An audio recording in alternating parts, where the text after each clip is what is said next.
Hello everyone, welcome to my channel మహిళాక్స్. ఈరోజు మేము బయటికి వెళ్ళాము. అక్కడ నేను ఇన్నర్స్ని చూశాను.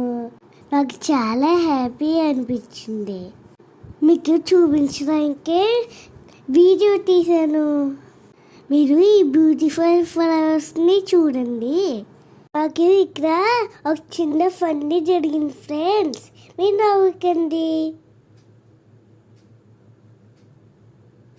నాకు ఇక్కడ గ్రీనరీ చాలా బాగా నచ్చింది ఫ్రెండ్స్.